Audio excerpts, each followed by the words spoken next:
O Senado do Arizona, nos Estados Unidos, divulgou na semana passada o relatório oficial da auditoria dos votos feita no estado. A investigação apontou que aconteceram erros nas eleições de 2020. No entanto, o resultado final, que foi a vitória do democrata Joe Biden, foi mantido. Logo depois da divulgação do relatório da auditoria, o presidente do Senado Estadual, Karen Fann, enviou uma carta ao procurador-geral do Arizona, Mark Brinovich, recomendando mais investigações. No documento, a senadora levantou preocupações sobre a verificação de assinaturas das células enviadas pelo correio, a precisão das listas de eleitores, a garantia de sistemas eleitorais e a manutenção de registros de evidências relacionadas às eleições. Em resposta à carta, o procurador-geral declarou, abre aspas, vou tomar todas as medidas necessárias que são apoiadas pelas evidências e onde tenho autoridade legal. Os cidadãos do Arizona merecem ter seus votos contados e protegidos com precisão. Fecha aspas. Então vou passar aqui a palavra para o Paulo, né? Paulo, vamos lá. Vamos lá que esse assunto é longo, né? E já é um assunto que está rolando há bastante tempo. Logo que anunciaram essa auditoria, eu fiz algumas críticas a elas e eu busquei aqui nos meus arquivos. No dia 16 de junho, eu fiz um tweet dizendo que eu não estava muito otimista com a auditoria no Arizona porque não estava havendo conferência de assinaturas. E eu vou estressar bastante esse ponto, né? Porque com isso eles estavam procurando as discrepâncias ou existência de ilegalidade nos votos computados. Na verdade, era como se você recontasse votos que poderiam já estar fraudados. Isso é uma parte do processo, mas nem de longe é a mais importante, né? E eu tinha medo que isso acabasse sendo usado pela imprensa, eu falo isso no meu tweet, com a falsa narrativa de que a auditoria estava validando a fraude. Olha, tá vendo? Fizeram outra auditoria e não acharam nada. E quem lê a mídia tradicional, a mainstream mídia, está vendo justamente isso. É isso que os jornais estão dizendo. Que no final das contas, contaram os votos e acharam, na verdade, até essa narrativa está sendo falsa, absolutamente falsa, está sendo repetida, de que acharam mais votos em favor do Joe Biden. E eu disse também no tweet, em junho, que não importariam quais evidências de fraude ou discrepâncias que fossem encontradas, que a imprensa minimizaria o que quer que aparecesse. Mas então, no final das contas, o que foi? O que aconteceu com essa auditoria? Porque você tem um fato, um relatório que está divulgado, foram mais de 3 horas, eu desafio as pessoas a assistirem porque foi chato para dedéu, mas foi, de certa forma, tem muita informação importante, e tem um relatório que você consegue baixar na internet, então tudo que eu estou dizendo, não acredite em mim, não acredite em mim. Eu Paulo, falho, eu nunca minto intencionalmente, mas eu posso falhar, então eu peço a você que tiver efetivamente curiosidade, achar que eu estou falando alguma bobagem, que vá na internet, baixe o relatório e leia o relatório. Então você tem um relatório e você tem duas notícias completamente diferentes. Uma, de um lado, a imprensa tradicional dizendo o Joe Biden, na verdade, fizeram a auditoria provou que a eleição foi ilegítima e que encontraram mais votos em favor do Joe Biden do que a contagem original. E do outro lado, você tem o Donald Trump, com aquele jeito dele, e uma parte da imprensa, eu vou chamar aqui de QAnônica, assim, principalmente eu vi vídeo dizendo a volta de Donald Trump, e dizendo que, na verdade, ficou comprovado que as eleições do Arizona, porque acharam 22 mil votos, não sei o que, blá, blá, blá, e eu quero explicar um pouco para as pessoas, porque eu acho que é importante fazer essa separação. O que foi encontrado e o que não foi encontrado? Bom, em primeiro lugar, o trabalho dos Cyber Ninjas, que foi o pessoal que foi contratado para fazer essa auditoria, foi muito mais complexo do que se imaginava originalmente. Tá? O trabalho demorou muito mais tempo do que se imaginava, foi muito mais complexo. Vários problemas foram encontrados e, mesmo assim, eu quero estressar o ponto mais importante, que foi o ponto que eu apresentei lá em junho. Não fizeram e não foram autorizados a fazer a importância da conferência de assinatura, e é importante você entender que a conferência de assinatura é o ponto central. A grande suspeita de fraude é que os democratas tenham pego uma série de cédulas que algumas legítimas e outras não, ou talvez outras não legítimas, tenham arrumado um monte de cédulas extras e impresso um monte de assinatura fajuta, às vezes impresso mesmo através de máquinas, porque o volume foi muito grande, impresso uma série de assinaturas fajutas que no final das contas a máquina lê, vê que o eleitor existe, computa e um abraço. E como não foi feita, de fato, conferência de assinatura para ver se as pessoas assinaram aquela cédula, às vezes a cédula até foi emitida para alguém, era uma cédula verdadeira, mas alguém se aproveitou de uma cédula verdadeira de alguém que não votou, coletou cédulas não utilizadas por um monte de gente e no final das contas votou em nome de pessoas que não deveriam ter votado. Porque lembrando, o voto aqui nos Estados Unidos é facultativo e um monte de gente, eu mesmo recebi aqui na minha casa, cédulas referentes ao antigo morador. Podia, se eu quisesse ter cometido um crime federal, uma fraude, poderia ter votado em nome dele e mandado, e pode ser que o meu voto em nome do antigo morador da minha casa tivesse sido computado. E o que eles acharam, mesmo sem essa conferência de assinaturas? Bom, eu estou aqui com a minha colinha. Na primeira sessão de auditoria foram encontrados 22 mil votos duplicados que não deveriam ter sido contados. Reparem isso, eu vou estressar de novo. Não puderam fazer a conferência de assinatura, mas acharam na primeira sessão 22 mil votos que não duplicados, que não deveriam ser computados, não deveriam ser contados. Na segunda sessão, encontraram um número pequeno de discrepâncias em favor do Biden, que é isso que a imprensa está fazendo, esses estardalhaços. Tá? Esse estardalhaço todo. Mas isso se refere só às cédulas que são duplicadas, porque os originais não passaram pelo scanner, né? Os dois, original e duplicado, eles ficam relacionados, logo isso não era uma fonte viável de fraude. Ainda nessa sessão, eles não conseguiram fazer o tal do exame dos papéis. Eles digitaram todas as cédulas e foram 140 terabytes de dados digitalizados. E eles podem determinar, e não fizeram ainda, se foi um ser humano que, pelo menos isso não é conferência de assinatura, mas determinar se foi um ser humano que preencheu com caneta esferográfica, seja com o que seja, aqui tem que ser com caneta esferográfica, que preencheu as cédulas, ou se elas foram preenchidas em uma série de máquinas, ou se as cédulas, ou até se as cédulas foram de fato dobradas por pessoas, ou se foram dobradas por um processo mecânico, e se elas são consistentes com o envelope de envio. Isso faz parte do processo da tal da auditoria forense. Mas mesmo sem completar esse trabalho, que é muito importante, já foram mais de 12 mil votos contabilizados que não deveriam estar no totais. 12 mil votos que foram contabilizados que não deveriam estar no totais. Isso sem contar os 22 que eu citei. Fora isso, foram contabilizados votos de 23.344 pessoas que se mudaram do seu endereço de cadastro e mesmo assim votaram. Ou seja, pessoas que já tinham se mudado, mas que votaram como se estivessem naquele endereço original. Isso, muitas dessas pessoas se mudaram para outros estados, possivelmente, e votaram em outros estados. E alguém votou em nome delas nesses lugares. Além disso, a auditoria mostrou que 3.432 cédulas, eu estou colando do relatório direto, 3.432 cédulas de votação a mais foram contabilizadas do que poderiam ser contabilizadas se você fizesse uma comparação com os arquivos dos registros de eleitores. Então, 3.432 cédulas foram contabilizadas a mais do que a comparação com o registro total de eleitores. E um outro número de 9.041 eleitores apareceram como tivessem votado mais de uma vez. Lembra, se você somar os números que eu citei aqui, de votos inconsistentes e possivelmente ilegais, a gente está falando de 60 a 100 mil votos. Tá?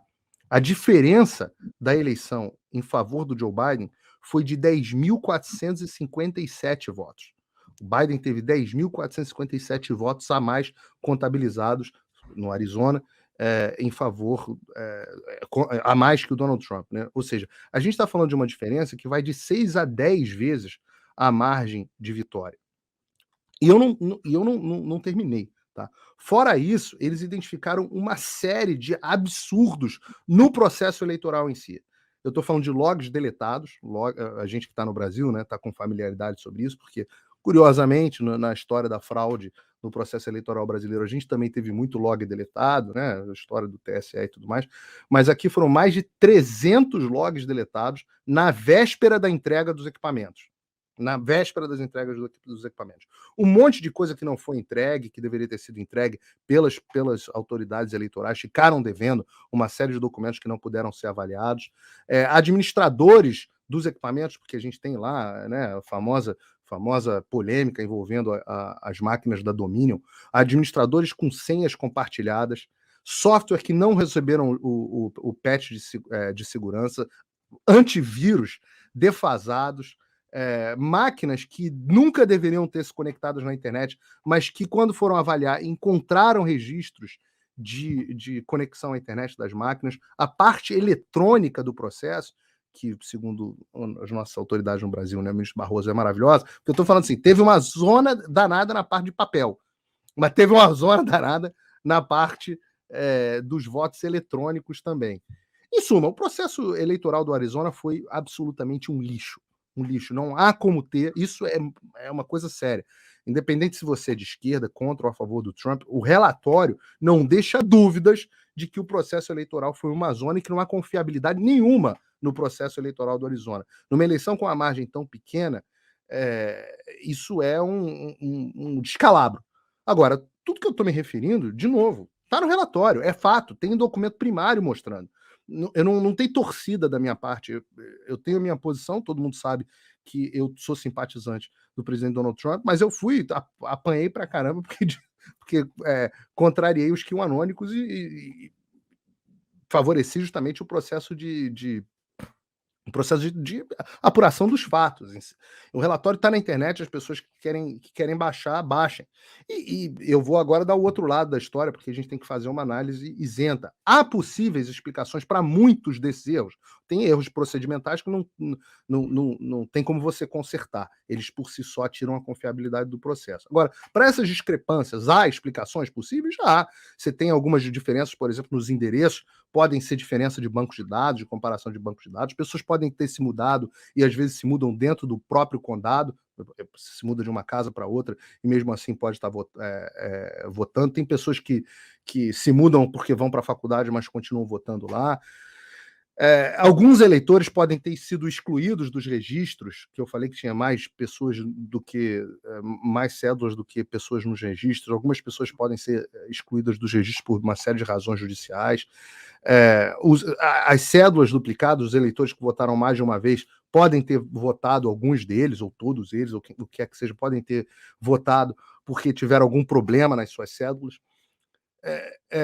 E importante dizer, essa discrepância desse número que eu falei, de 60 a 100 mil inconsistências, e eu falei que a diferença é de 10 mil votos, 10.300 e poucos votos, mas essas discrepâncias, elas não são todas em favor dos democratas. As diferenças, agora, são desproporcionalmente mais em favor dos democratas. Às vezes 4, 5 pontos percentuais em favor dos democratas. Todas essas explicações que eu citei são explicações possíveis, mas que são meramente teóricas. Elas precisam ser checadas. O fato de que o processo eleitoral foi uma zona, isso é inegável. E as evidências, ninguém sabe se essas afirmações, se essas explicações, possíveis explicações que têm circulado na imprensa, se elas são verdadeiras. E é por isso que o que vai acontecer agora é isso que você leu na matéria, isso que o Ítalo leu na matéria, que o procurador-geral vai pedir explicações ao Board of Supervisors, né, o Conselho dos Supervisores Eleitorais do Condado de Maricopa. Mas, mais do que isso, o que os Cyber Ninjas, no final das contas, recomendaram é o que eu digo que é o mais importante. E eu vou continuar repetindo, já repeti 4 vezes aqui, vou repetir a 5ª. A conferência das assinaturas é que determina, de fato, se houve fraude ou não. E essa é a recomendação dos Cyber Ninjas. Então, Paulo, foi provado com essa auditoria que houve fraude no Arizona? Não. Afirmo categoricamente. Não foi comprovado que houve fraude no Arizona. Foi provado que não houve fraude e o Biden ganhou por uma margem maior, como a imprensa está noticiando? Também não. Agora, foram apresentados indícios de discrepância, inconsistência em um processo eleitoral absolutamente caótico e com erros de procedimentos gravíssimos, falhas de segurança colossais? Indiscutivelmente. Indiscutivelmente. Qualquer um que disser o contrário está mentindo. Agora. Paulo, então, só para confirmar, então as manchetes que a gente está vendo por aí de que a Dos dois auditoria lados são falsas. Oi? As manchetes dos dois lados são falsas. A ideia de que a auditoria confirmou a vitória do Biden tá errado. Absolutamente falso. Absolutamente. Afirmo categoricamente que é falso. Não é isso. E não sou eu que afirmo. Basta a pessoa se dar ao trabalho de ler o relatório e as conclusões do relatório e os números que o relatório apresenta. E, de novo, eu vou repetir mais uma vez. O que é mais importante ainda não foi feito, que é a conferência das assinaturas. Eles não tiveram autorização para fazer essa conferência. Nem a conferência nem a conferência das assinaturas em relação aos registros, que você faria num cheque que foi passado, alguma coisa do tipo, não foi feito. E prometeram que todas as eleições passavam por isso. Não tiveram nada disso, as eleições americanas não tiveram nada disso. Mas não só existe essa questão, como além disso, muito importante, o relatório apresenta as inconsistências. Ele apresenta as inconsistências. No final, numa das sessões, quando foram contar, de fato, o Biden teve... mas não interessa. Só a diferença, só o fato de ter 300 numa sessão, 300 e poucas cédulas de discrepância, em favor de quem quer que seja, é um problema no processo. Paulo, tem muito... A resposta é: tem muito pano para manga. Agora, só para eu complementar, porque é uma pergunta que eu sempre recebo. Se ficar comprovado, depois que fizerem, vamos dizer que façam, o procurador-geral faz perguntas, as perguntas não são satisfatórias, a investigação vai continuar, fazem a conferência de assinatura, e aí ficou comprovado que houve fraude. Vão descertificar as eleições e o Trump vai voltar? Toda hora eu recebo essa pergunta, e tem canal estelionatário de comentário político dizendo que o Trump vai voltar por causa disso. Spoiler, amigos, não. Não há a menor chance do Trump voltar à presidência, a menos que ele ganhe as eleições em 2024, dispute e ganhe as eleições em 2024. Não há mecanismo constitucional, não há nenhum caminho para que o Trump volte em 2024. Qualquer um que falar isso não sabe, não tem o menor entendimento de como funciona o sistema americano. Mas e o Biden sai? Eu respondo a você ainda categoricamente: não, a não ser que ele renuncie. E pode, claro, se ficar comprovado de que ele ganhou um estado na base da fraude, a situação política, ele já vem numa queda de popularidade, hoje ele bateu a menor popularidade desde que assumiu o mandato, está derretendo, pode ser que ele renuncie. Assumiria a Kamala Harris, eu não sei o quanto que isso ajuda a gente. E se ela sair, assume a Nancy Pelosi, também não sei o quão vantajoso é. Em nenhum dos cenários, nem que todo mundo renuncie, pode renunciar até o último. O Trump não volta, não tem forma do Trump voltar. Eu até fiz uma entrevista com o advogado, que foi advogou para a campanha do Donald Trump durante as eleições, o especialista em eleições e Constituição Americana, que é o Robert Barnes, e eu faço essa pergunta, fiz essa pergunta para o meu curso, uma entrevista que eu fiz para ele para o meu curso Fim da América, e ele responde: não, infelizmente não há mecanismo, nem mesmo o impeachment, porque o impeachment seria para algo que o presidente tivesse cometido no seu mandato, isso não tem nenhuma relação com o mandato de Joe Biden, então nem mesmo o impeachment ele poderia sofrer por conta disso. Não há qualquer mecanismo na Constituição americana, então eu peço para você repetir comigo: Joe Biden é e será, enquanto quiser ser, o presidente dos Estados Unidos até pelo menos 2024, ou até a Kamala Harris empurrar ele do precipício. Então, tenha sido ele eleito de forma legítima ou não, repitam comigo: Joe Biden é o presidente dos Estados Unidos. Agora, então, para que tudo interessa, Ítalo? Essa é a pergunta. Para que tudo isso interessa? Ora, interessa para expor a fraude. O país precisa saber se houve, qual é a extensão da fraude no processo eleitoral, todo mundo. Porque hoje em dia há pouca dúvida de fraude. O que precisa saber é se a extensão da fraude, se ela aconteceu no Arizona e ficar comprovada no Arizona, outros estados também podem ser inspirados a seguirem esse processo. E mais do que tudo, precisa haver, como já está havendo, isso, e nesse sentido foi muito importante a batalha que o Donald Trump fez, o fato dele não ter cedido, não ter recuado, porque graças a isso muitas reformas eleitorais já passaram em diversos estados. Você tem mais de 22 estados que estão trabalhando em algum tipo de reforma eleitoral, e isso é importante para impedir que aconteça para o futuro, para que continue acontecendo, e para que os democratas nunca mais consigam fazer isso de novo, e para que o povo americano possa dar as suas respostas, a sua resposta a isso nas urnas. Vai demorar um pouquinho? Vai, tem eleição de midterm no ano que vem e tem eleição em 2024 para presidente, mas não é a resposta satisfatória, não é o que a gente queria, é uma tremenda injustiça, mas o modelo do país conservador é assim, os erros acontecem, eles são consertados aos poucos, isso é muito comum na história americana, sempre evitando a ruptura institucional, que o brasileiro adora uma ruptura, mas o americano não gosta.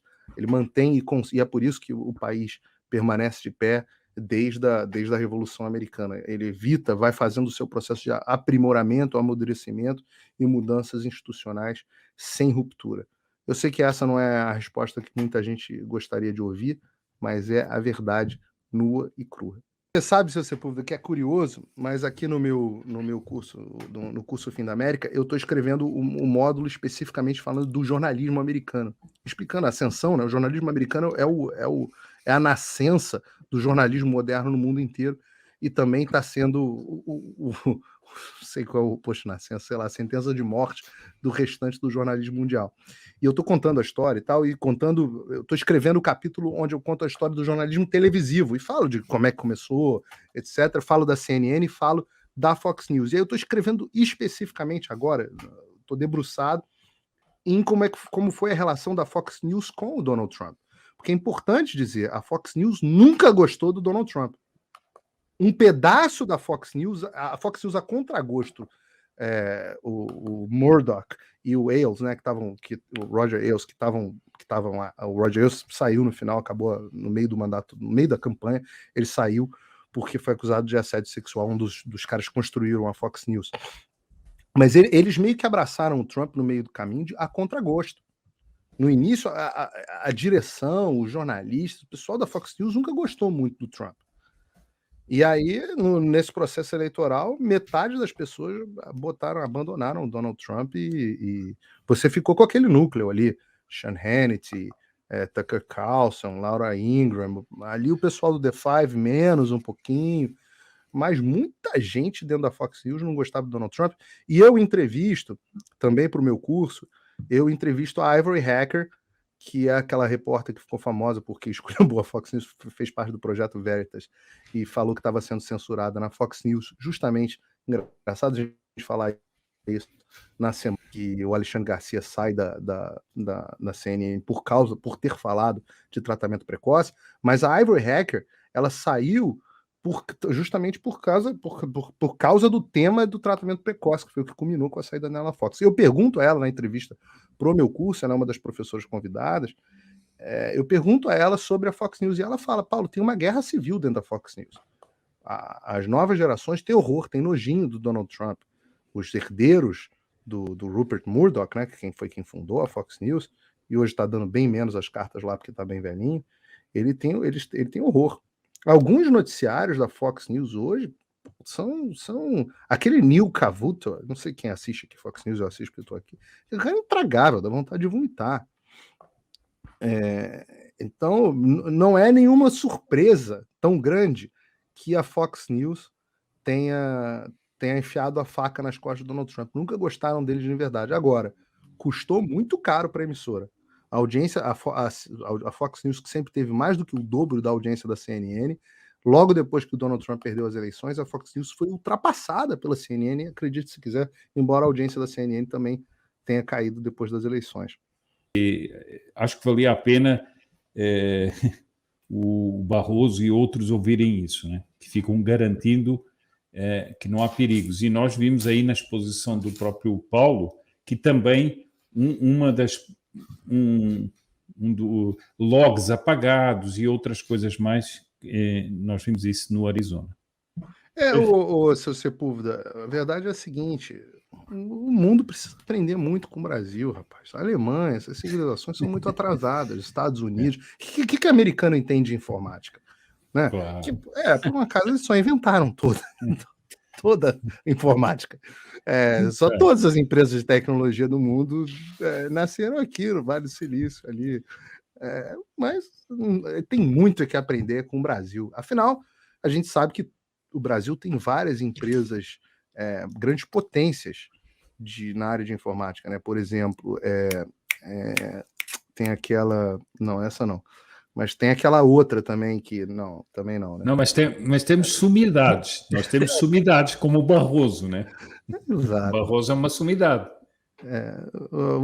Na verdade, o pessoal do Arizona, eles não têm que pedir consultoria para Google, para sei lá, para Apple, eles têm que pedir consultoria para Positivo, que por um acaso eu acho que agora é até de propriedade chinesa, né? Esses é que são bons para falarem não sei se é de propriedade, posso estar cometendo uma leviandade aqui, ou se ela tem alguma joint venture com a China. Mas esses é que são os caras bons para falar de tecnologia e segurança eleitoral. Ai de quem questione, porque é antidemocrático e negacionista.